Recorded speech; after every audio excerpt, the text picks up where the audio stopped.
আয়োজন পৃথিবীর সমস্ত রাজা রাজকুমারগণ সকলে সম্পর্ক করছেন আগমন, কিন্তু মাতা সতী কারো করে বড়মাল্য না দিয়ে মহাদেবের করে বড়মাল্য করিয়ে দিয়ে চিরকালের জন্য কলসি করে চলে যায়। তাই দেখতে দেখতে বহুদিন বার হয়ে যায়।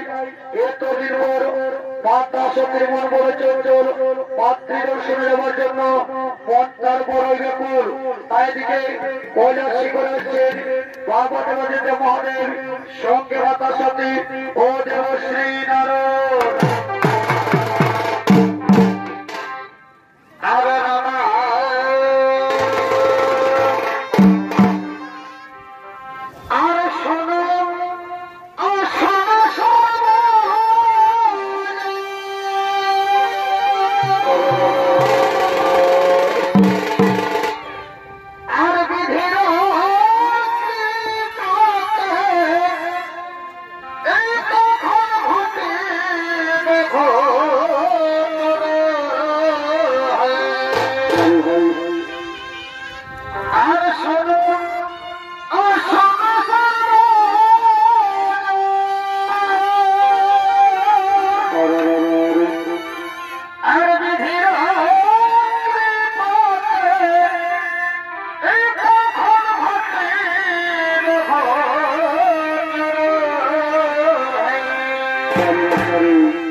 চরণে শতকোটি প্রণাম। ওগো মাতা আপনার চরণে শতকোটি প্রণাম। একই দেবশ্রী নারদ আজ হঠাৎ করে কৈলাসের মধ্যে আগমন। বলো বলো দেবশ্রী নারদ কি বাহিত করেছ এই কৈলাসে আগমন? ওগো প্রভু ওদিকে প্রজাপতির দক্ষ পৃথিবীর সমস্ত মনের শ্রীগন্ধ বদলে পরিদেশের মহাসভার শ্রীবিজ্ঞের আয়োজন। তাই আমি কৈলাসী করে করেছি আগমন প্রভু, তাই আমি কৈলাসী করে করেছি আগমন। একথা শোনো শোনো দেবশ্রী নারদ, আমি তোমার আদেশ দিলাম যাও তুমি প্রজাপতির দক্ষের দরবারে, যাও তুমি প্রজাপতির দক্ষের দরবারে। হ্যাঁ প্রভু, এবার আমি আসি প্রভু, এবার আমি আসি।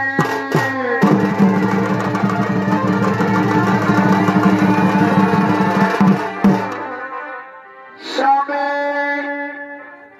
আমার স্বামী দেবতা, আমার পিতা প্রজাপতির যা দক্ষ পৃথিবীর সমস্ত মনের শ্রীগন্ধ বদলে করিতেছে দেখ মহাসমর শ্রীবিজ্ঞের আয়োজন।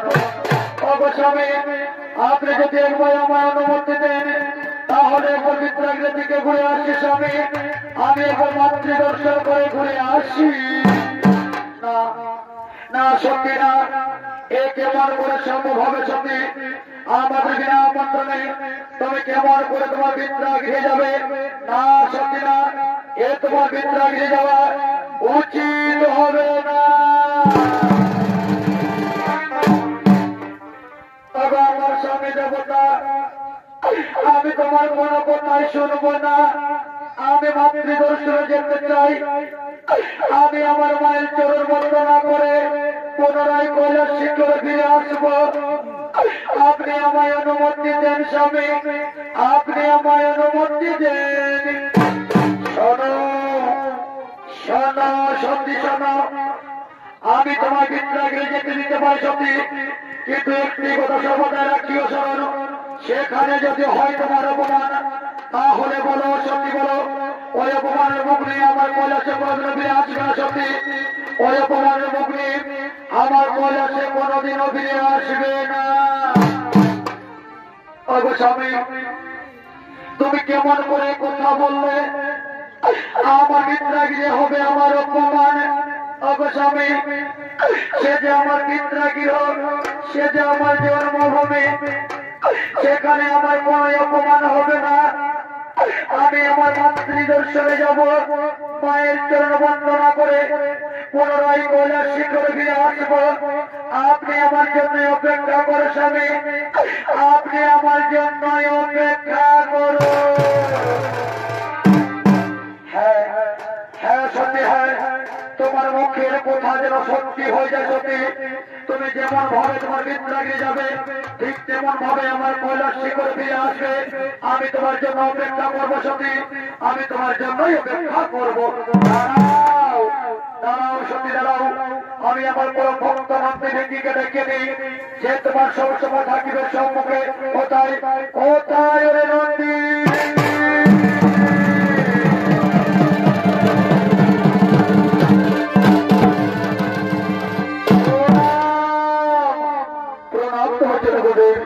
বলুন বলতে বলুন ওর সময় নন্দীকে কিবা কার্য করতে হবে আমার গুরুদেব, কিবা কার্য করতে হবে আমার।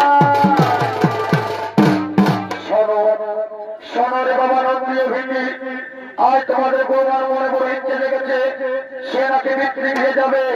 তাই তোমরা বিলম্ব করো না বাবা, ছায়ার মতো থাকিবে গৌরার সম্মুখে। আর শোনো সেখানে যদি হয় কোনো বিপদ তাহলে মোরে সঙ্গে সঙ্গে দিও সংবাদ। হ্যাঁ গুরুদেব, তবু আদেশ অবধার্য গুরুদেব, তবু আদেশ আমার মাথায় পেতে এলাম গুরুদেব।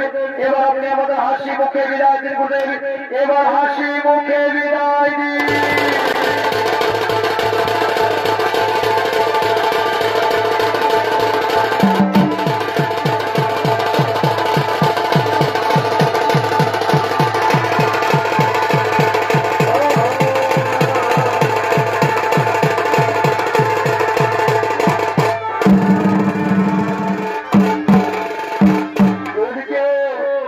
এদিকে মাতা সত্যি তার স্বামীর কাছে আদেশ হলো সঙ্গে নন্দিনীকে সাথে করে পিতৃগৃহের দিকে গমন করলেন। আমাকে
আপনি আপনার আসন গ্রহণ করুন মনিবর, আপনি আপনার আসন গ্রহণ করুন। শোনো শোনো রাজন, একটি কথা মনে সর্বদা রাখিও স্মরণ, যতক্ষণ চলবে যজ্ঞ ততক্ষণ যেন কেউ প্রবেশ করতে না পারে যজ্ঞ ভূমিতে। আর যদি ভুল বসে কেউ কোথায় প্রবেশ, তাহলে তোমার রাজ্যে দেখা দিবে মহামারী, তোমার রাজ্যে প্রজারা সুখে দুঃখ প্রবেশ করতে পারবে না। ও তার মনে রাখিও স্মরণ রাজন, ও তার মনে রাখিও স্মরণ।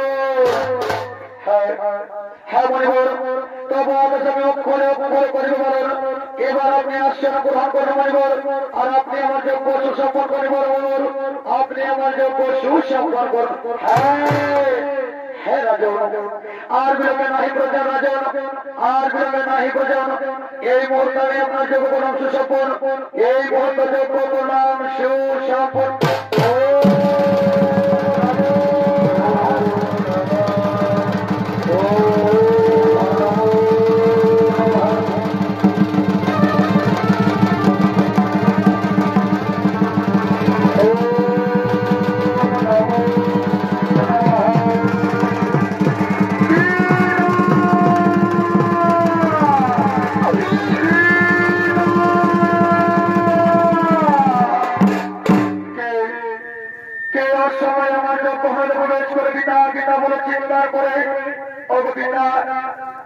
আমি যে তোমার মহাশক্তি পিতা, আমি যে তোমার মহাশক্তি। ও সতী, বলো সতী বলো, কি মনে উদ্দেশ্য নিয়ে তুমি আমার সৌন্দর্য গ্রহণে প্রবেশ করেছো?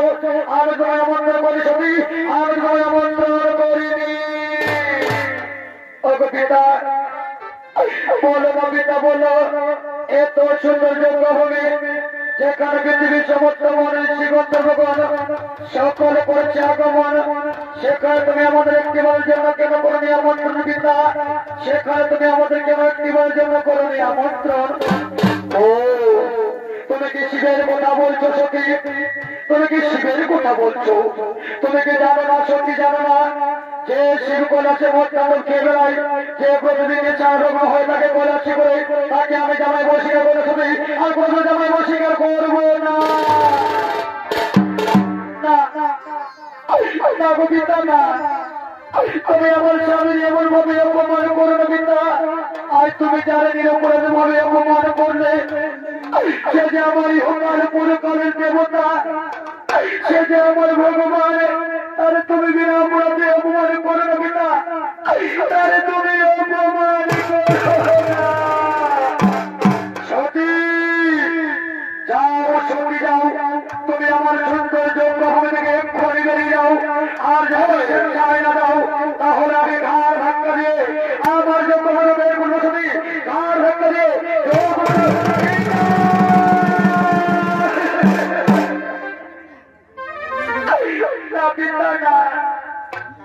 তুমি এত বড় নিষ্ঠুর হতে পারে না পিতা।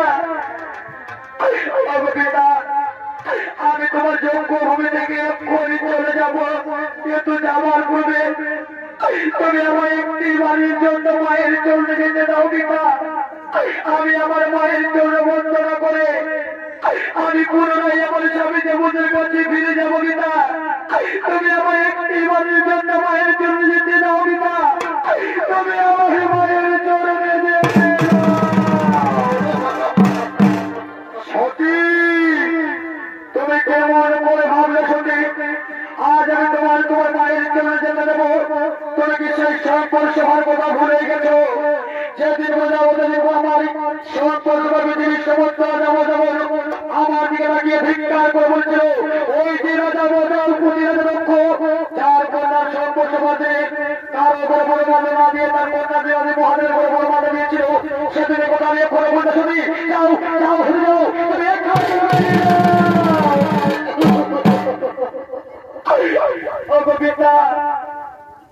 আমি কেমন করে অপমানের রূপ নিয়ে কৈলাসে ফিরে যাবো পিতা? আমি যে আমার স্বামীর কথা দিয়েছি পিতা, এই অপমানের রূপ নিয়ে আমি কোনোদিনও কৈলাসে যাবো না পিতা। আমি এবার রূপ নিয়ে আমার স্বামী দেবতার কাছে যেতে পারবো না পিতা। ওই তো নয় করে চলে পিতার যোগ্য হবে না, যোগ্য মন্ড আমি যোগ্য হবে প্রাণ বিসর্জন দেবো। আমি প্রাণ বিসর্জন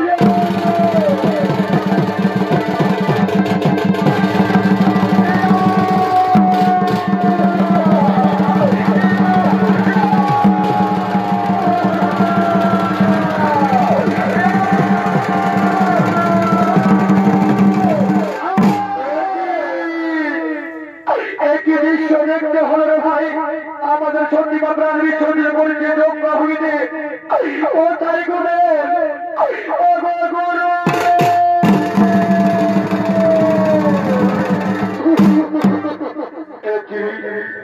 একই আমার নাম দিয়ে ভেঙে তোমরা চিৎকার করতে করতে কেন এসেছো বাবা? বলো বাবা, বলো যোগ্য ভূমিতে কি এমন ঘটেছে যার জন্য তোমরা কাঁদতে কাঁদতে এসেছো আমার সম্মুখে? ওই প্রজাপতির নক্ষত্র নিষ্ঠুর নির্মম যে আমাদের সন্দীপাকে অকালে মেরে ফেলেছে গুদেব, ওই যোগ্য ভূমিতে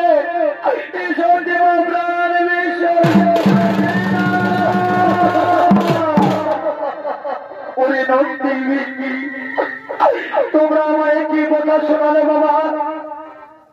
আমার সত্যি অকালে প্রাণ বিসর্জন করেছে যোগ্য ভূমিতে। কোথায় কোথায় আমার সত্যি? ওরে সত্যি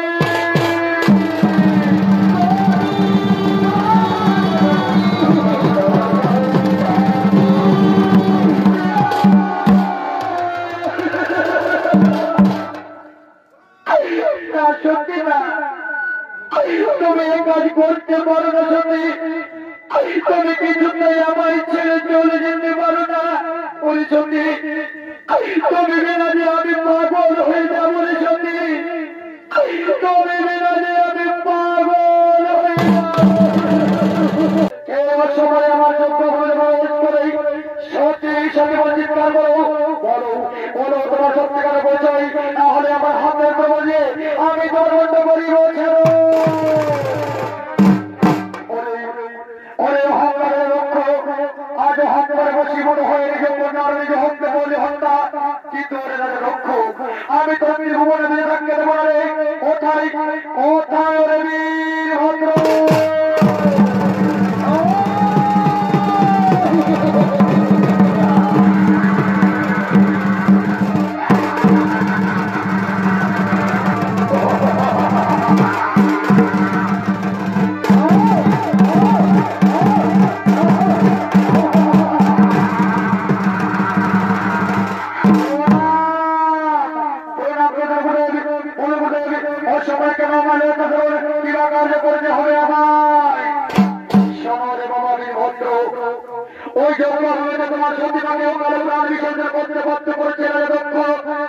তুমি যাও চুরমার করে গেল প্রথমে প্রতিশোধ না বাবা, তবু তোমার গুরুমার প্রতিশোধ না।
শোনো মহাদেব, আমরা সবই জানি মহাদেব, আমরা সবই জানি, কিন্তু তুমি কি জানো আমরা পৃথিবীর সৃষ্টিকর্তা, আমরা শোষণকর্তা, আবার আমরা ভোষণকর্তা।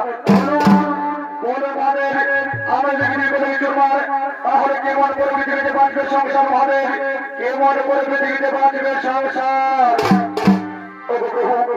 তাহলে আপনারা কি করে বলছেন প্রভু, আমি আমার সবজি মৃত্যু হলে কি করবো প্রভু, আমি আমার সবজি মৃত্যু হলে কি করবো? শোনো মহাদেব, তোমার সবজি মৃত্যু দেহকে তুমি আগুনে দাহ করবে না, তোমার সবজি মৃত্যু দেহকে তুমি কণ্ডে করবে, সারা বিশ্ব ঘুরে বেড়াবে, ঘুরতে ঘুরতে তুমি স্বর্গ উপরে গিয়ে পৌঁছবে, সেখানে আমি আমার হাতে চক্র দ্বারা তোমার সবজি মৃত্যু দেহরে খণ্ড খণ্ড করিব খণ্ড, আর এই খণ্ড যেখানে যেখানে পড়বে সেইখানে হবে মানবের সৃজন মহাদেব, সেইখানে হবে মানবের সৃজন। হে প্রভু, তবু অনেক করে করে করে বলেন, তবু অনেক করে করে করে বলেন, কোথায় কোথায় সতী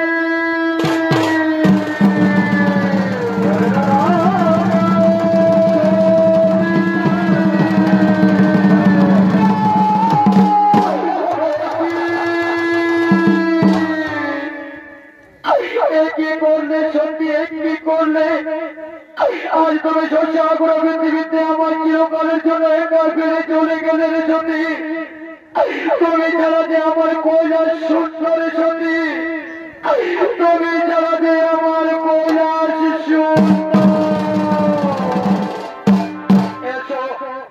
এসো সতী এসো, আমি তোমার মৃত্যুতে হলো সারা বিশ্ব ঘুরে বেড়াবো সতী, আমি তোমার মৃত্যুতে ওকে আগুনে না হতে দেবো না সতী, আমি তোমার মৃত্যুতে ওকে আগুনে না হতে দেবো না।